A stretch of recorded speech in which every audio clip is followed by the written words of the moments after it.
आज हम बात करने वाले डिप्रेशन इन फ्रीजिंग पॉइंट। इसको समझने से पहले सबसे पहले जानते हैं कि फ्रीजिंग पॉइंट आखिर होता क्या है, उसको समझेंगे। उसके बाद हम लोग इसको समझेंगे कि डिप्रेशन इन फ्रीजिंग पॉइंट होता क्या है और इसका मोलालिटी साथ कैसे रिलेशन होता है और इस पे कैसे क्वेश्चंस बन सकते हैं। ठीक है, तो स्टार्ट करते हैं क्लास को। टॉपिक है हमारे पास depression in freezing point.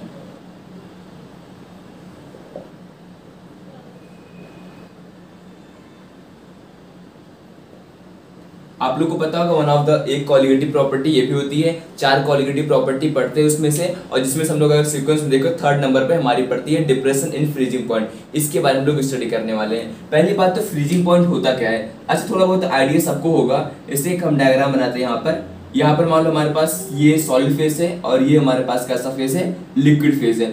Liquid मतलब यहाँ पे वाटर मान लेते हैं, सॉल्वेंट एज अमाउंट में प्रेजेंट है। ठीक है, और यहाँ पर क्या है, सॉलिड पार्टिकल्स प्रेजेंट होंगे, पास होंगे बिल्कुल इस तरीके से।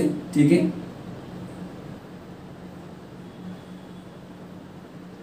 ये सॉलिड है। ठीक है, और ये बगल में क्या बना हुआ है, लिक्विड बना हुआ है। आप लोगों को पता होगा लिक्विड कंडेंस होकर के क्या करता है, सॉलिड का फॉर्मेशन करता है, और उसी को हम लोग फ्रीजिंग पॉइंट वहीं से डिफाइन करते हैं। तो फ्रीजिंग पॉइंट किसको बोलेंगे, बेसिकली फ्रीजिंग पॉइंट अगर हम लोग वेपर प्रेशर के फॉर्म में बोले तो फ्रीजिंग पॉइंट एक ऐसा टेम्परेचर होता है जहां पर जो वेपर फेस होता है सॉलिड का, वो लिक्विड के वेपर फेस के बराबर होता है। ठीक है, मतलब हम बोल सकते हैं वेपर प्रेशर जो होता है वो सॉलिड का इक्विलिब्रियम पे होगा वेपर प्रेशर ऑफ लिक्विड के। ठीक है, ऐसा हम इसको हम बोल सकते हैं। ठीक है, डेफिनेशन चलो इसकी लिख देते हैं।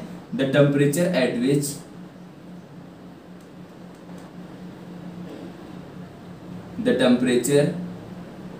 विच एक ऐसा टेम्परेचर जब solid vapour pressure is equals to liquid vapour pressure, जब सॉलिड का वेपर प्रेशर लिक्विड के वेपर प्रेशर के बराबर हो जाएगा, उस टेम्परेचर को हम लोग क्या बोलते हैं, फ्रीजिंग पॉइंट हो गया। ठीक है, उसको बोलते हैं फ्रीजिंग टेम्परेचर। जैसे वाटर कितने में फ्रीज होना स्टार्ट करता है, 0 डिग्री सेल्सियस पे, तो उसका मेल्टिंग पॉइंट हो गया। ठीक है, मतलब उतने वो क्या करेगा, फ्रीज करेगा, और वहीं से मेल्टिंग पॉइंट आगे बढ़ेंगे टेम्परेचर तो स्टार्ट भी करेगा, और उसका अगर और अंदर जाएंगे मतलब माइनस में जाएंगे तो वो क्या होगा, फ्रीज करना स्टार्ट कर देगा वाटर। तो यहाँ पर हम लोग डिफाइन कर सकते हैं सॉलिड और लिक्विड फेज के बीच में क्या आ गया, इक्विलिब्रियम आ गया दोनों के वेपर के फेज में। ठीक है, अब समझते हैं इसमें आगे कि डिप्रेशन इन फ्रीजिंग पॉइंट क्या है। इसका मतलब सिंपल सा ये हुआ कि हम लोग अभी पढ़ रहे थे कॉलिगेटिव प्रॉपर्टी में, जो कुछ मतलब होता है नंबर ऑफ सॉल्यूट से डिपेंड करता है। तो नंबर ऑफ सॉल्यूट जब हम लोग मिलाते जाते हैं तो जो फ्रीजिंग पॉइंट होता है वो डिक्रीज कर जाता है। किसी भी सब्सटेंस का अगर उसमें लोग number of mole of solute increase कर रहे हैं तो जो उसका फ्रीजिंग पॉइंट है, ओरिजिनल जो फ्रीजिंग पॉइंट है, वो इसका क्या हो जाएगा, डिक्रीज कर जाएगा। चलो एक इसका एग्जाम्पल और समझते हैं इसको हम कैसे एक्सप्लेन करना चाह रहे हैं। देखना यहाँ पे, जैसे मानते हैं हमारे पास कि हमने मान लो इस पे पॉइंट लिख लेते हैं पहले फ्रीजिंग पॉइंट का। ठीक है, फ्रीजिंग पॉइंट जो होगा वो इनवर्सली रिलेटेड होता है number of mole of solute के इनवर्सली रिलेटेड होता है। मतलब सॉल्यूट का अमाउंट बढ़ाएंगे तो फ्रीजिंग पॉइंट क्या होगा, डिक्रीज करता चला जाएगा। ठीक है, एक क्वेश्चन आप लोग के लिए लिखते हैं यहाँ पे हम, एक कंटेनर ए ये है, एक कंटेनर बी ये है। ठीक है, यहाँ पे क्या है, 100 ml हमारे पास सॉल्वेंट है, और यहाँ पे भी 100 ml हमारे पास सॉल्वेंट है। ठीक है, मान लेते हैं H2O है सॉल्वेंट में। हमने क्या किया, इन दोनों में, इसमें हमने 10 ग्राम ऑफ शुगर ऐड किया, इसमें हमने 5 ग्राम ऑफ शुगर को ऐड किया। अब हम आप लोग से पूछते हैं तो बताओ किसका फ्रीजिंग पॉइंट ज्यादा होगा। ठीक है, बताओ किसका ज्यादा होगा यहाँ पे। अब देखो यहाँ पे number of mole of solute अगर हम बात करें 10 ग्राम, यहाँ पे कितना है, 5 ग्राम है, ये 10 ग्राम क्या ज्यादा है। इसका जो अगर हम फ्रीजिंग पॉइंट की बात करें, फ्रीजिंग पॉइंट ए वाले का कम होगा और फ्रीजिंग पॉइंट जो बी का होगा वो ज्यादा होगा। आई थिंक आप लोग को समझ में आ गया होगा कि number of mole of solute अगर कम है तो फ्रीजिंग पॉइंट ज्यादा होगा। ये इसका आपस में रिलेशन आता है। ठीक है, इसी रिलेशन को डिफाइन करने के लिए हम लोग यहाँ पे सॉल्यूट और सॉल्यूशन दोनों की बात करते हैं। ठीक है, देखो सॉल्यूट क्या है, वो तो सॉलिड फेज में होगा। ठीक है, जो हमारा सॉल्यूशन बना हुआ है फ्रीज होकर के। अब हमारा सॉल्वेंट क्या है, वो लिक्विड फेज में है। अब सॉल्यूशन जो रेडी होगा उसका जो फ्रीजिंग पॉइंट होगा वो क्या कर जाएगा, वो डिक्रीज कर जाएगा। देखो कैसे, अगर ग्राफ बनाए इसका हम लोग, ये हमारा कौन सा हो गया, सॉलिड फेस हो गया। ठीक है, ये सॉलिड फेस ग्राफ हो गया। अब देखो वेपर प्रेशर का टेम्परेचर के साथ ग्राफ बन रहा है, ये क्या हो गया, सॉलिड फेस का हो गया। ये हमारा बन गया लिक्विड फेज का। अब ये सोल्यूशन कहीं ना कहीं इस पॉइंट पे लाई करेगा। ठीक है, ये हमारा क्या होगा, ये सोल्यूशन होगा क्योंकि देखो डिक्रीज कर गया। और ये किसका है, ये सॉल्वेंट का फ्रीजिंग पॉइंट है, दोनों का अलग अलग है, ये सॉल्वेंट है और ये सोल्यूशन है। ठीक है, इसलिए हम लोग जो लिखते हैं टेम्परेचर रेंज यहाँ पे डेल्टा टी बी अगर मुझे लिखना है, हम क्या लिखेंगे कि जो यहाँ पे टेम्परेचर होगा सॉल्वेंट सॉल्यूशन का माइनस टेम्परेचर ऑफ सॉल्वेंट, इस तरीके से इसको हम लोग लिखते हैं। ठीक है, ये क्या होता है हमारे पास डेल्टा टी बी। अब जरा सोचो, अगर हम लोग यहाँ पे बात करते हैं टेम्परेचर की ही बात कर रहे हैं, हमने डेल्टा टी बी को लिखा T of solution minus T of solvent, तो सॉल्यूशन क्या लिखा, पहले लिखा सॉल्वेंट को बाद में लिखा हमने। ठीक है, इस तरीके से दोनों अमाउंट को हमने अलग अलग लिखा है। अब देखना, जब हम लोग यहाँ पे सॉल्यूट को ऐड करेंगे तो जो डेल्टा टीबी की वैल्यू है वो इंक्रीज, सॉरी टीएफ होगा, आई थिंक ये टीएफ होगा, जो डेल्टा टीएफ की वैल्यू है वो क्या होगी, वो हमारे पास इंक्रीज करेगी। तो यहाँ पे ये याद रखना अगला पॉइंट कि जो डेल्टा टीएफ होता है वो डायरेक्टली प्रोपोर्शनल होता है number of mole of solute के। ठीक है, number of mole of solute, अगर मोल ऑफ सॉल्यूट बढ़ाते जाओगे जो डेल्टा टीएफ है वो बढ़ता चला जाएगा, या फिर कहें अगर आप लोग मोलैलिटी को बढ़ाओगे तो डेल्टा टीएफ बढ़ जाएगा। ठीक है, तो बहुत इंपॉर्टेंट लाइन यहाँ पर है। लेकिन डेल्टा टीबी और टीबी में क्या होता है, ऐसा कुछ भी नहीं होता है। उसमें क्या होता है, उसमें दोनों ही केस में इंक्रीज करता है number of mole of solute बढ़ाने पर। लेकिन यहाँ पर क्या होता है, डेल्टा टीएफ जो होता है वो इंक्रीज करता है, और जो हमारा जो फ्रीजिंग पॉइंट होता है वो मोल ऑफ सॉल्यूट के इनवर्सली रिलेटेड होता है। काफी इंपॉर्टेंट पॉइंट है यहाँ पर, इसको आप लोग को याद रखना है। ठीक है, अब इसका हम लोग रिलेशन निकालते हैं, कैसे इसका रिलेशन किया जाएगा।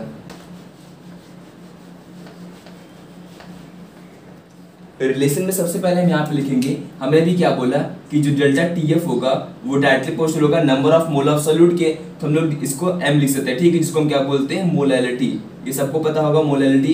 ठीक है, मोलैलिटी यहाँ पर हम लिखते हैं डेल्टा टीएफ को। अच्छा, मोलैलिटी होता क्या है, number of mole of solute लिखते हैं, और नीचे क्या रहता है, मास ऑफ सॉल्वेंट रहता है, वो भी किस में लेते हैं, उसको केजी में लेते हैं। ठीक है, अब देखो यहाँ पर कांस्टेंट आएगा कुछ ना कुछ, तो डेल्टा टीएफ इक्वल्स क्या आता है, के एफ एम आता है। ठीक है, क्या आता है, के एफ एम, इसको हम बोलते हैं क्रायोस्कोपिक कांस्टेंट। ठीक है, इसको हम बोलते हैं क्रायोस्कोपिक कांस्टेंट बोलते हैं, के एफ को क्रायोस्कोपिक कांस्टेंट बोलते हैं, और डेल्टा टीएफ फॉर्मूला क्या आ गया, के एफ एम। तो यहाँ से एक पॉइंट और लिखना चाहते हैं आप लोग, याद रखना, freezing point is inversely related to molality. Molality, ये बात याद रखनी है। और जो हमारा डेल्टा टीएफ आया, ठीक है, freezing point temperature T F ऐसे लिख दो। ठीक है, अब ये जो होता है वो डायरेक्टली प्रोपोर्शनल होता है मोलैलिटी की। मोलैलिटी अगर बढ़ाओगे तो डेल्टा टीएफ बढ़ेगा, और जो फ्रीजिंग पॉइंट होगा वो डिक्रीज करेगा। ये दोनों बहुत ज्यादा इंपॉर्टेंट रिलेशन है जो आप लोग को याद रखना है। ठीक है, चलो इस पे एक दो क्वेश्चंस और हम सॉल्व कराते हैं। ठीक है,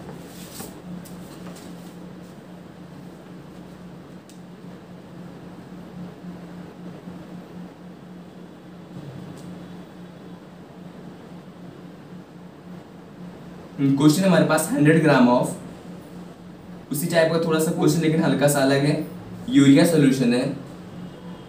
ठीक है, जो कि फ्रीजिंग पॉइंट इसका है टेम्परेचर T1 केल्विन पर, और 100 ग्राम हमारे पास ग्लूकोज है, ग्लूकोज का सोल्यूशन है जिसका फ्रीजिंग पॉइंट कितना हमारे पास T2 केल्विन है। ठीक है, इस तरीके से दिया गया है। सेलेक्ट करना है कि करेक्ट कौन सा होगा। ऑप्शन 1 है T1 इक्वल्स टू T2, ये ऑप्शन ए है। ठीक है, ऑप्शन बी दे रखा है T1 is greater than T2, option C दे रखा गया है T2 is greater than T1 and D is none of this. ठीक है, अब मुझे पता लगाना है कि कौन सा इसमें सही होगा। अब देखो, ग्लूकोज की बात की जा रही है और यूरिया की बात की जा रही है।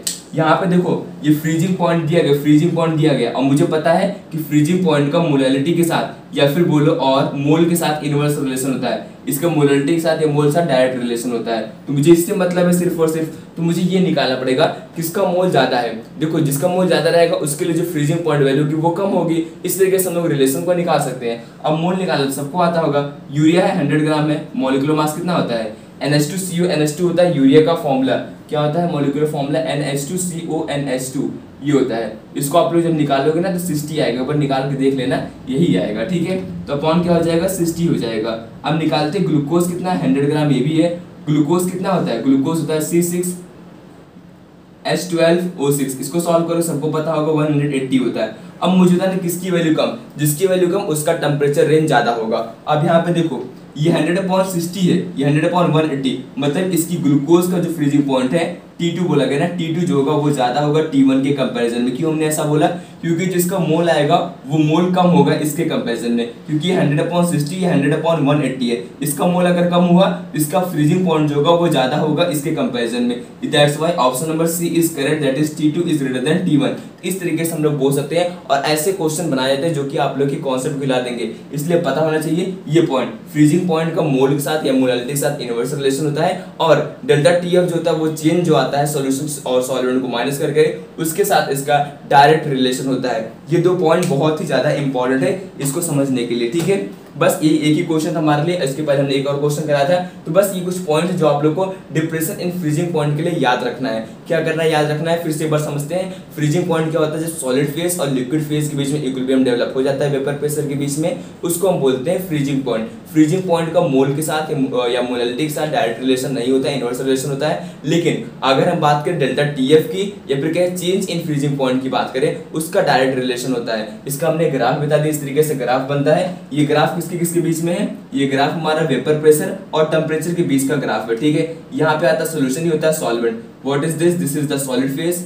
ये सॉलिड फेज का ग्राफ है और ये हमारा क्या है, ये सॉल्वेंट का है, ये वाला हाँ सॉल्वेंट का है, और ये हमारा क्या बना हुआ है, सोल्यूशन का बना हुआ है, ठीक है। यहाँ से ये देखने को मिलता है कि जैसे यहाँ पे क्या हुआ कि जैसे हमने यहाँ पे number of mole of solute हमने इंक्रीज कर दिया, सोल्यूशन का फ्रीजिंग पॉइंट डिक्रीज करके इधर चला है। देखो टेम्परेचर आगे बढ़ता है, ये पीछे की तरफ चला है, सोल्यूशन का कम हो गया। दैट्स व्हाई टॉपिक का भी नाम है हमारा डिप्रेशन इन फ्रीजिंग पॉइंट। और बॉइलिंग पॉइंट में क्या होता है, एलिवेशन, और बॉइलिंग पॉइंट वो चीज बढ़ जाती है, ठीक है। ये कुछ पॉइंट है जो आप लोग को याद रखना है। और यहाँ से भी इसको भी पूछ सकते हैं, कुछ यहाँ पे कॉन्स्टेंट टर्म आता है KF, उसको क्या बोलते हैं, क्रायोस्कोपिक कांस्टेंट। कभी कंफ्यूज नहीं होना है। और बॉइलिंग पॉइंट वाले में क्या बोल रहे थे, एलिवेशन इन बॉइलिंग पॉइंट। वो सारी चीजें आप लोग को याद रखनी है। डिप्रेशन भी याद रखना है, एलिवेशन इन बॉइलिंग पॉइंट और डिप्रेशन इन फ्रीजिंग पॉइंट, दोनों ही टॉपिक को अच्छे से याद रखना है। Thanks for watching.